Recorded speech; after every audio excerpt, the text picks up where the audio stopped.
So, Yeah, Dustin, my argument was that Jimmy thoroughly disagrees with. I said, if we were to go in and attack, I would keep leveling up as I was going. yeah, Mike, you'd agree with that. So, and then you Matt's train of logic was if we did just invade, getting we'd keep stronger. leveling up, and eventually we'd be able he's to do it. Oh no. He's like, No, but, we but your die. health, it Yeah, we doesn't. should have died. You don't Yep. full heal every time Okay. you level up. So I'm going to start going through the recap here. I didn't actually know what happened. It's kind of long, so just bear with me. You just like It's the whole thing. Thank you.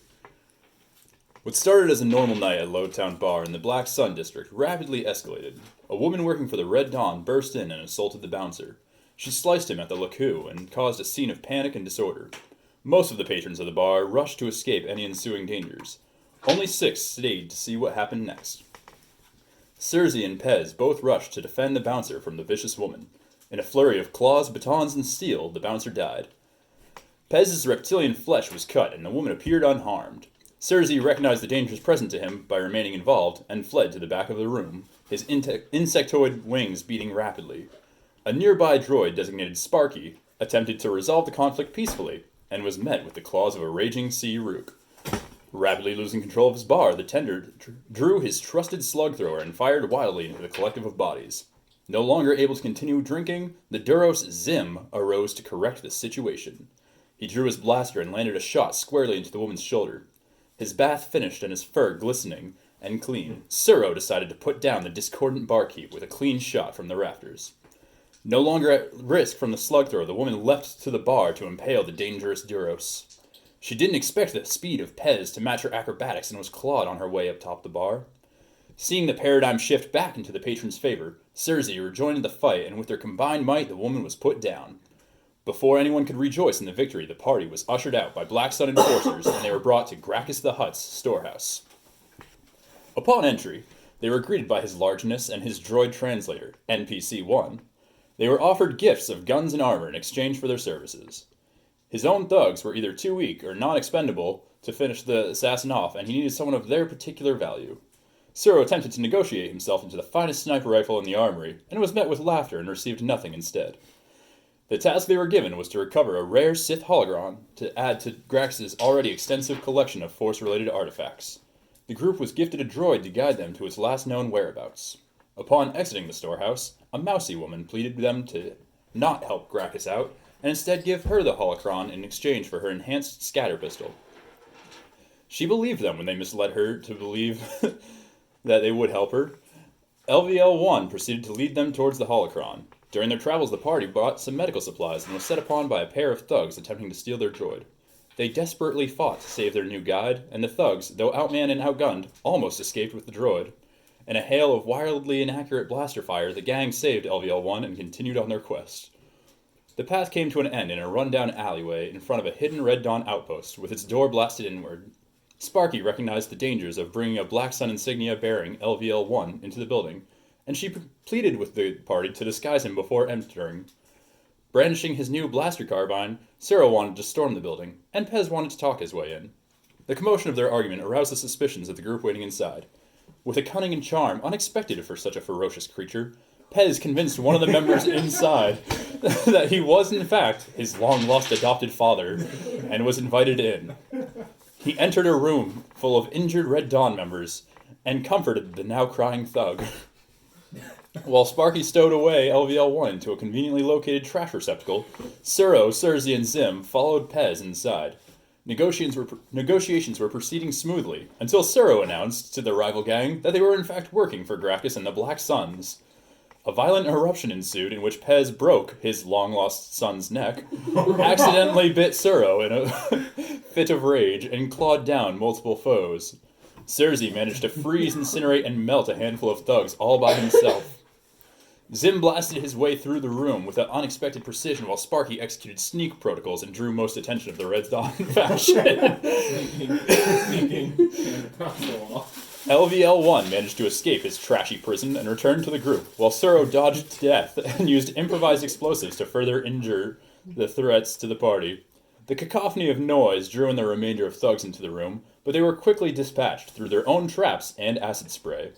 The team found some accessible holomonitors and broke through the encryption to discover that NPC-2 is an informant to the Red Dawn, and that there are bounties out on both Dewdrey, the mouse, and a large whale-like Herglick that worked for Gracchus. The party went upstairs to discover a scene of horror. What appeared to be a barracks room was torn asunder and housed a host of bodies that were discovered to have been ripped apart. The final room of the building was an office space with a great desk in the center that appeared to have been punched with enough force to dent steel. Stims lay on the ground next to a dying Gran with a missing hand and a safe that was ripped in two. After some cajoling, the Gran informed them that a polite stranger tried coming to get the holocron they were holding for Gracchus. They at first believed him to be Don Carrick, the local district leader of the Red Dawn. Upon questioning, though, they realized he was not of their gang, but intended on taking the holocron by force. With alarming alacrity, he swarmed through the building, maiming anyone that stood in his way. When he opened the safe, however, the man in black saw nothing. The holocron had already been taken. He turned to rage and murdered everyone upstairs before calming down and leaving. The Gran began to sob and mourn the fact that his friends, and even his brand new fiancée, had been ripped apart in front of him. Pez, attempting to be sympathetic, recovered the ringed finger of the Gran's betrothed. In his final moments of torment, the Gran cried and used a grenade to end his own life and injure those privy. That's the goddamn sociopath. Doesn't even remember the shit. The party decided to use the barracks room to gather their wits, and Pez made a comfy pillow out of a corpse.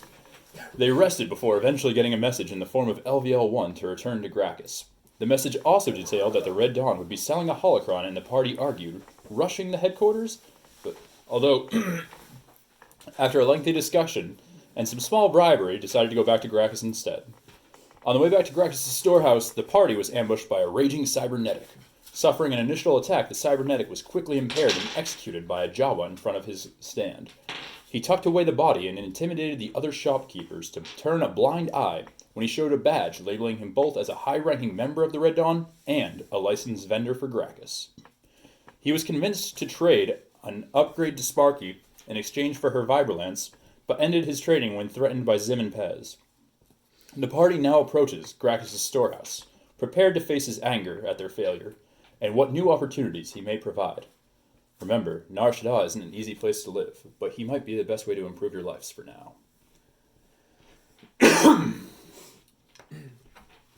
Fairly understandable.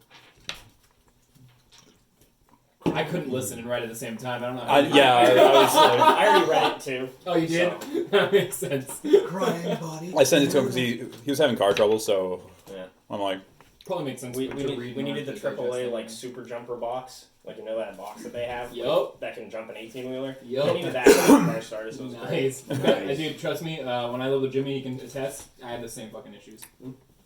It's great. I love it. Relating traumas. I love it. so at this point you're just gonna be listening and waiting for your Love Step having in. that, by the way. I Church did, plays yeah, so that's worth it. it. Oh yeah, it helped me a lot. Alright. I'm a fuck. You guys approach Gracchus' storehouse. Two brutish Aqualish stand before you, brandishing heavy double vibroblades. They grunt their greetings and escort you inside. I grunt back. That's it. Grunt back. I did. You pass through the antechambers and a great Durasteel door, emblazoned with a fiery black sun. Inside sits Gracchus the Hutt, flanked by NPC-1 and a large whale-like Herglick wearing a lieutenant's uniform of the Black Sun. Greetings. The great Gracchus bids you welcome, although he can no longer say that he holds you in the esteem he once did. You failed to recover the holocron, but his massiveness believes it is not a lost cause yet. The Red Dawn claims to be selling a Sith holocron in an open auction in a few weeks' time. The great Gracchus refuses to tell you more until you prove yourselves more worthy to him. He believes you to be ill-prepared to deal with the Red Dawn currently, but that situation could be changed. In time, your services may prove you to be the allies of the Black Sun that he had hoped you to be. If you prove your loyalties, his girthiness may be inclined to bestow gifts upon you. Remember, though, you are not replaceable. Not irreplaceable. I just want to hear more adjectives about Gracchus. Wait, it would have been better if you did the translate for that one. Yeah, that took a lot of time and effort. That probably would have taken a lot.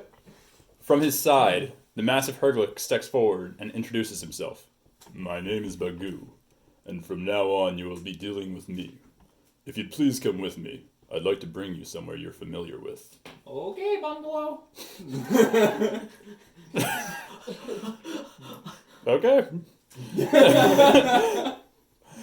He escorts you outside to a speeder and takes you back to the bar where you had initiated your journey.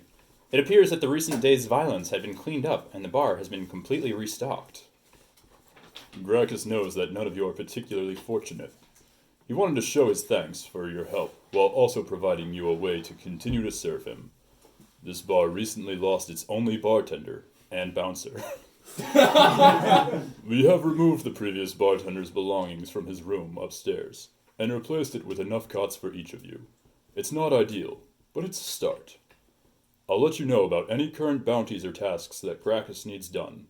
If you're looking to make some quick credits and don't mind the dirty work, we have plenty of deliveries that need to be made. You can also try your hand in his arena fighting exotic creatures for fame and credits.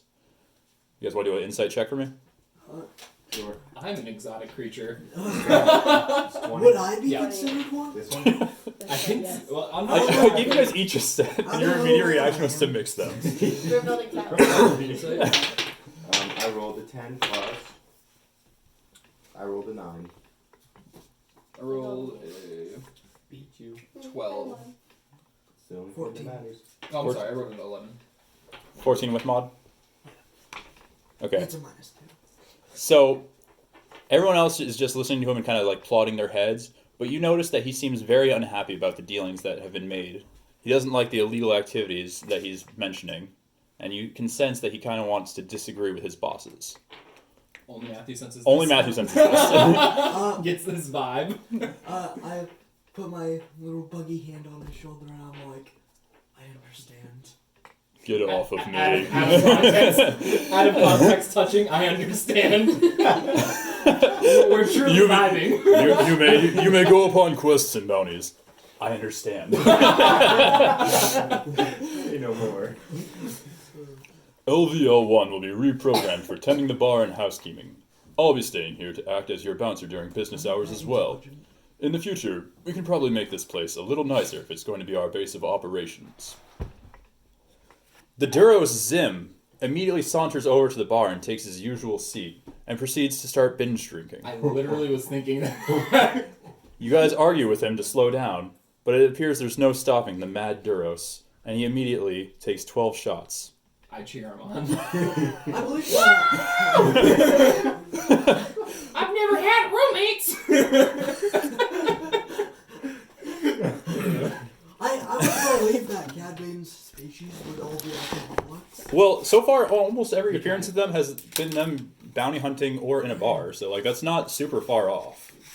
I've been rewatching Clone Wars, by the way. So Same. Oh, Mike, I gave you this because you're probably the most likely to keep asking these questions of what these words are. Alright, thank you. What are these things? Oh, yes, I definitely would be asking these questions. Advantage, disadvantage, critical attack. So, the barkeeping is going to cost you some supplies each day. Okay. So, I won't get into like the nitty gritty of like how long an adventure is or all that bullshit, like how long this takes, how long that takes. But basically, each time you go back, you're going to get charged 40 credits, just for maintenance, taking care of it, replenishing alcohol. 40 total or 40 from each of us? we have to replenish the alcohol. We need to. You guys, 40 we need to talk about 40 that total. thing. So basically, Or Zim. he's giving you a place to live, but you also got to run it because you killed the last bartender. You're kind of indebted to him at this point. I mean, do we make money on the bar? However, LVL1 is currently going to be your bartender and doing a very poor job of it, maintaining neutrality. So basically, you'll lose 40, but he'll get you almost 40 back. I did a pay scale based on how charismatic you guys are and your current level to determine how much you're getting, and then subtracting 10% for Gracchus. I see. If you want to argue with him in the future, that's fine. You're probably going to. I think this goes without saying, but I think that And- Pez is the most charismatic here, right? Oh, freaking right. So, Yeah. Team, baby. there you but go. you can only bartend if you're not going on whatever adventures that other people are going We'll on. go to the arena. So, right now, if Cam's character wasn't drinking himself into a coma, he could be bartending. This is the hut. Well, it's the moon, but This is the hut. Marcus comes in. His girthiness. All hail his girthiness. so you'll also through Bagu, you'll be able to upgrade your bar by depositing credits to him that he'll keep track of. And once you hit 10,000, he'll add 2 cots, a charging station for another droid, and 2 auto turrets per floor. Right now, it's just the base bar on the bottom. There's no musicians left because they ran away during the fighting. Like, you guys have a gambling center. It's currently unoccupied. You guys could try to recruit people to occupy those positions if you wanted to. You could try taking it on yourself. Upstairs, there's just a series of cots for you guys to sleep on and 2 recharging stations for LVL1 and Sparky. This seems like So while everyone else is sleeping, you guys can just plug in and take a little robot nap. You're my cell phone. You're my cell phone. I'm pretty sure LVL1's the cell phone. Yeah, LVL1's Screen pops up. definitely the cell phone. I'm not listening to you. Oh, God. So, There are 2 spare beds right now, though. So, you guys want to make bunk beds? No. Dibs on top. I try to lift one of the beds on So- top of another one. you're probably strong enough. You pick up a cot. Oh, it's just a cot. It's just a cot. It's not fancy. Suddenly, While he's bunk making beds don't bunk seem beds, very good. I'm gonna talk to the robots. We should try and make some money. Arena. So we got the arena. We could do Gracchus's delivery jobs, or we could just kind of go around the city looking for money.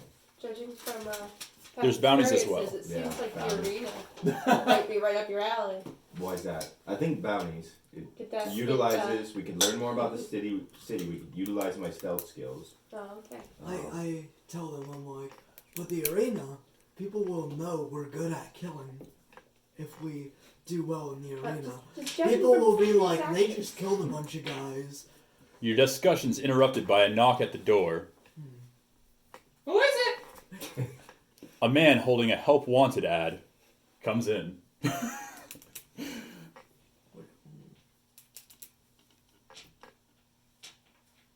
Sup? I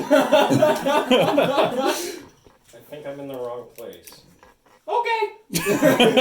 I turn back to the cot disappointingly. Bagu interrupts. I put out an ad for more help. I feel like you guys can't make it on your own. This man's a Mandalorian, the finest in his class. I think he'll do you well. I just look at him and I'm like, oh, that's the face. Just the giant whale head. Yeah. There he is. While renowned for his strength and his durability, whale people are not known for their charisma. We'll keep it pretty That's hard okay. known. Pez is known for his charisma. Well, Yeah, neither are kind fucking of, Street man. Rook. They're outer galaxy. True. Hi, nice to meet you. Hello. My name is, well, you can call me Pez. Hi, Pez. Hello? Nice to meet you. This is our home. These are our beds. Don't try to make them bunk beds. Not good. This is my sis. Syrup. This is my lovely cat friend Syrup Hi. Hi, Syrup. and our robotic friend Sparky That's funny. Am I gambling? and our household insect / gambling buddy Cersei. Welcome to the clan. This is a interesting group. Pretty top notch. I was about to kick them out myself. What the fuck? You need to pull in more money. Quick. We just got here. Yeah. I just I'm turned not to good him with and I'm like, finances. I just turned to the whale man and I'm like, and how much are you pulling in? I'm a lieutenant. It explains itself. That's not an answer. I look at Sorry. I just Far look more than the enlisted. at him. I'm like,